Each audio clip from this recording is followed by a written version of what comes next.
Hello friends, a very warm welcome to the concrete concept class of this Chemistry Ganga channel. Okay, today we are starting the concrete concept atomic radii. That is one of the physical properties which we are discussing in every groups and for every elements. No, so what is atomic radii? Atomic ready समझने से पहले आप समझ लेना, ready means radius है, radius का plural ready है। तो एटॉमिक रेडी यानी the radius of an atom. तो रेडियस ऑफ एन एटम हम जानते हैं, atom is nothing but that is spherical in nature, यानी स्फेरिकल इन शेप। तो अगर शेप स्फेरिकल होता है तो उसका एक रेडियस जरूर होगा। तो मान लीजिए हमने यहाँ सोडियम लिया है, उसका एटॉमिक नंबर 11 और हमने इसका फिगर बनाया है। ये न्यूक्लियस, न्यूक्लियस में कितना प्रोटॉन है? 11 प्रोटॉन है और 2 8 1, समझ गए आप। यानी के सेल में 2 इलेक्ट्रॉन है, एल सेल में 8 इलेक्ट्रॉन है और एम सेल में 1 इलेक्ट्रॉन, यानी the outer most orbit contains 1 electron.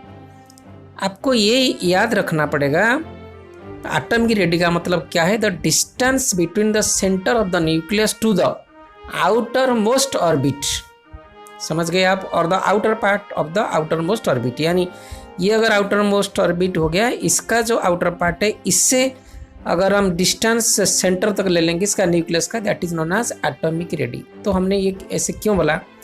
क्योंकि आप देखिए, हम जब बोल रहे थे stationary orbits, stationary orbits means the orbit is having a well defined shape. इसका एक डेफिनेट शेप है, ये इसको बदल नहीं सकते हम। इसमें 2 इलेक्ट्रॉन है, इसमें 8 है, इसमें 18 इसका मैक्सिमम कैपेसिटी है।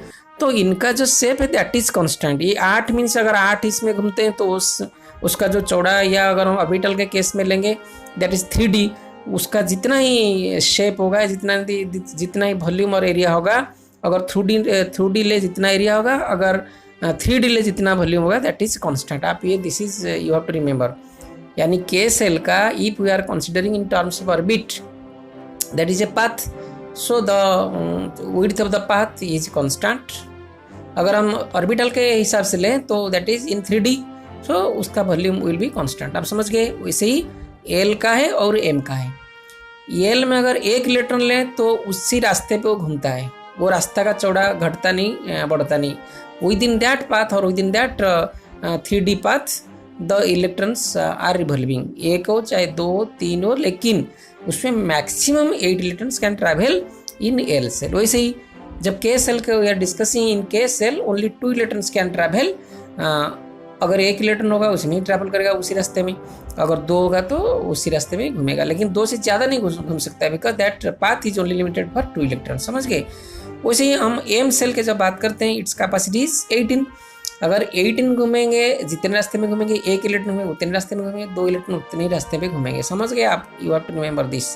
तो अगर हम इसका एटम की रेडियस निकालते हैं, रेडी निकालते हैं, तो इसका सेंटर का न्यूक्लियस का सेंटर से बिल्कुल जो आखिर वाला ऑर्बिट है उसका आखिर, यानी उसका आउटर साइड। तो ये मान लीजिए आउटर साइड है, यहाँ से ये जो डिस्टेंस होगा that is known as radius और atomic radii we have written here. आप समझ गए? The distance between the centre of the nucleus to the outer part of the outer most orbit of an atom. आप समझ गए अभी? तो इसको हम बोलते हैं रेडी। तो ये जो रेडी होता है, ये आप देखिए, हमने जब डिस्कस करेंगे बाद में, डिस्कस क्या है ना, अगर हम पीरियड टेबल के बाएं से दाएं तरफ हम जाएंगे, यानी left side to right side की तरफ जाएंगे, तो हम देखेंगे कि लेफ्ट साइड का जितना 1A ग्रुप है, उनमें जो एलिमेंट्स हैं उनका सबसे ज़्यादा एटॉमिक रेडी है with corresponding to other elements in that period. मान लीजिए हम सोडियम लेते हैं, सोडियम का पीरियड में कौन सा है? Sodium, magnesium, aluminium, like this.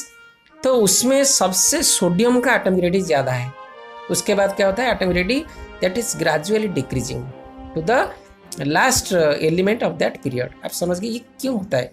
अरे यार, ये तो थोड़ा सा कन्फ्यूज करने वाली बात है, क्योंकि सोडियम का आउटर मोस्ट ऑर्बिट में 1 इलेक्ट्रॉन है, मैग्नीशियम कितना हो जाएगा? 2 हो जाएगा, एल्यूमिनियम कितना हो जाएगा? तो 3 हो जाएगा। वैसे ही बढ़ता जाएगा electron in the outer most orbit, it is getting increased from when we are going from left to right. अगर सोडियम के केस में हम देखें, सोडियम का आखिर लास्ट वाला ऑर्बिट में 1 इलेक्ट्रॉन है, मैग्नीशियम का 2 इलेक्ट्रॉन है, वैसे बढ़ता जाएगा। तो बढ़ता जाएगा तो हम ऐसे ही सोच लेंगे कि उसका एटॉमिक रेडियस भी ज़्यादा हो जाएगा, लेकिन ज़्यादा नहीं होता है। क्यों नहीं होता है? क्यों नहीं होता है बताइए? क्योंकि ये तो कांस्टेंट है ना, लेकिन रेडियस घटता है, बढ़ता नहीं, यहाँ घटता है। यार घटता कैसे? यहाँ क्या होता है, this radius depends upon the attraction force between the nucleus and the orbits. अगर इसमें ये न्यूक्लियर चार्ज क्या होता है, इसके जितना पॉजिटिव चार्ज होते हैं, प्रोटॉन जितने होते हैं उसका उतना न्यूक्लियर चार्ज, जितना प्रोटॉन ज़्यादा होंगे चार्ज ज़्यादा होगा। अगर ये ज़्यादा चार्ज हुआ तो क्या करेगा, इसको खींचेगा। समझ रहे हैं ना आप? इलेक्ट्रॉन इसकी तरफ बिल्कुल खींच के पकड़ेगा।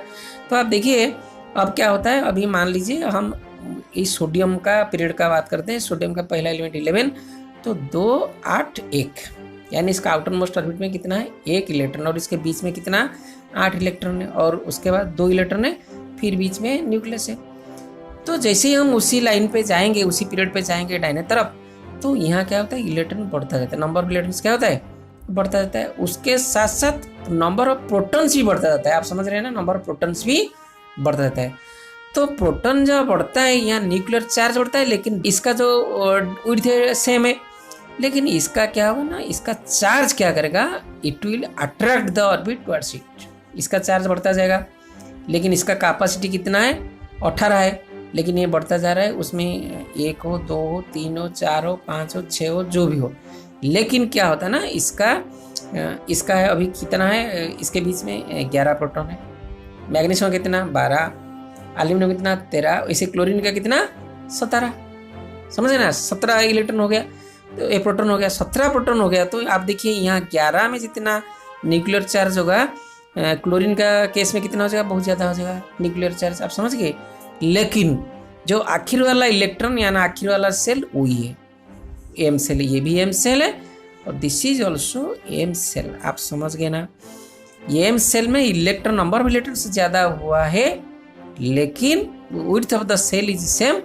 सो यहाँ क्या होता है, the nuclear charge getting higher, so it attracts the outer most orbits towards itself, it compresses the atom. तो क्या होता है, ये साइज छोटा होता है। आप समझ गए? अभी इसका साइज छोटा नहीं था, किसका साइज छोटा नहीं था, ये ऑर्बिट का साइज छोटा नहीं, दैट इज कांस्टेंट। लेकिन जो ऑर्बिट के बीच में गैप है वो क्या होता है, कम हो जाता है। आप समझ गए ना? तो ये स्क्वायर यानी ये पास आ जाते हैं। लेकिन आप बोलेंगे सर ये ऑर्बिट का चौड़ाई कम हो जाएगा, ये कम नहीं, बिकॉज दैट इज कांस्टेंट। हमने पढ़ा था according to Rutherford model, that is those are the stationary paths because their capacity is 28, that is 2n square, based on 2n square, उतना ही इलेक्ट्रॉन में उसका, और ये नहीं हो सकता है, यानी उसका मोटा पतला कुछ नहीं हो सकता है। आप समझ गए?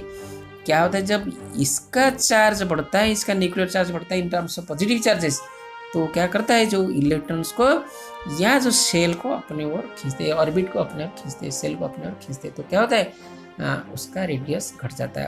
अगर इसका रेडियस अभी मान लीजिए 10⁻10 है, तो और घट के 10⁻11 हो सकता है। आप समझ गए ना? तो इसका क्या होगा, रेडियस घट जाएगा। समझ गए आप? रेडियस घट जाएगा। तो रेडियस जब घटेगा तो क्या होगा, साइज छोटा हो जाएगा। यानी हम बाएं तरफ से दाएं तरफ जाएंगे एक पीरियड में, तो क्या होगा, जितने एलिमेंट्स हैं उनका एटॉमिक रेडी कम होता जाएगा। अब आप समझ गए? आप मेरे को बताइए, तो सोडियम का जितना एटॉमिक रेडी होगा, क्लोरीन का उससे कम होगा। यानी पीरियड के, यानी हमारा जो पीरियड टेबल है उसका लेफ्ट साइड यानी 1A ग्रुप और अल्काली मेटल्स जितने, वो सभी का atomic radii is the highest corresponding to that period. यानी सोडियम के पीरियड में सोडियम का एटॉमिक रेडी सबसे ज्यादा है। समझ गए ना? क्यों इसका चक्कर समझ में आ गया? क्योंकि न्यूक्लियर चार्ज बढ़ता जाता है और इसके बीच में कुछ नहीं बढ़ता। ये शिल्डिंग इफेक्ट, शिल्डिंग इफेक्ट क्या होता है, यहाँ 2 इलेक्ट्रॉन है, 8 8 2 10 इलेक्ट्रॉन, इधर भी वही 2 और 8 10 इलेक्ट्रॉन, यानी शिल्डिंग इफेक्ट और नहीं बढ़ता है।